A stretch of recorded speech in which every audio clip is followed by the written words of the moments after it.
Welcome everyone to the Just So Stories, How the Rhinoceros Got His Skin. Once upon a time, on an uninhabited island on the shores of the Red Sea, there lived a Parsee from whose hat the rays of the sun were reflected in more than oriental splendor. And the Parsee lived by the Red Sea with nothing but his hat and his knife and a cooking stove of the kind that you must particularly never touch. And one day he took flour and water and currants and plums and sugar and things and made himself one cake which was 2 feet across and 3 feet thick. It was indeed a superior comestible. Yeah, that's magic. And he put it on stove because he was allowed to cook on the stove, and he baked it till it was all done browned and smelt most sentimental. But just as he was going to eat it, there came down to the beach from the altogether uninhabited interior one rhinoceros with a horn on his nose, 2 piggy eyes, and few manners. In those days, the rhinoceros's skin fitted him quite tight. There were no wrinkles in it anywhere. He looked exactly like a Noah's Ark rhinoceros, but of course much bigger.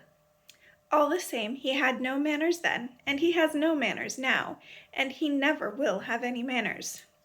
He said, "How?" And the Parsee left the cake and climbed on top of a palm tree with nothing on but his hat, from which the rays of the sun were always reflected in more than oriental splendor. And the rhinoceros upset the oil stove with his nose, and the cake rolled on the sand, and he spiked that cake on the horn of his nose, and he ate it, and he went away, waving his tail, to the desolate and exclusively uninhabited interior, which abouts on the islands of Mazandaran, Scotora, and promontories of the larger equinox. Then the Parsee came down from his palm tree and put the stove on its legs and recited the following sloka, which, as you have not heard, I will now proceed to relate. Them that takes cakes which the Parsee man bakes makes dreadful mistakes. And there was a great deal more in that than you would think. Because 5 weeks later, there was a heat wave in the Red Sea, and everybody took off all the clothes they had. The Parsee took off his hat, but the rhinoceros took off his skin and carried it over his shoulder as he came down to the beach to bathe. In those days, it buttoned underneath with 3 buttons and looked like waterproof. He said nothing whatsoever about the Parsee's cake because he had eaten it all, and he never had any manners then, since, or henceforward. He waddled straight into the water and blew bubbles through his nose, leaving his skin on the beach. Presently, the Parsee came by and found the skin, and he smiled one smile that ran all round his face 2 times. Then he danced 3 times round the skin and rubbed his hands. Then he went to his camp and filled his hat with cake crumbs, for the Parsee never ate anything but cake, and never swept out his camp.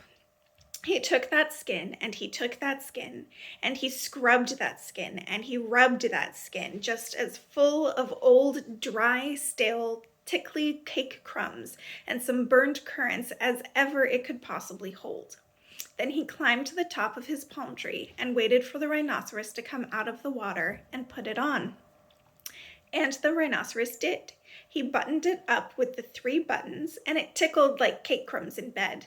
Then he wanted to scratch, but that made it worse. And then he lay down on the sands and rolled and rolled and rolled and rolled, and every time he rolled, the cake crumbs tickled him worse and worse and worse. Then he ran to the palm tree and rubbed and rubbed and rubbed himself against it. He rubbed so much and so hard that he rubbed his skin into a great fold over his shoulders, another fold underneath where the buttons used to be, but he rubbed the buttons off. And he rubbed some folds over his legs, and it spoiled his temper, but it didn't make the least difference to the cake crumbs. They were inside his skin, and they tickled. So he went home very angry indeed, and horribly scratchy, and from that day to this, every rhinoceros has great folds in his skin and a very bad temper, all on account of the cake crumbs inside. But the Parsee came down from his palm tree, wearing his hat, from which the rays of the sun were reflected in more than oriental splendor, packed up his cooking stove, and went away in the direction of Ortavo, Amygdala, and upland meadows of Anantarivo, and the marshes of Sonaput.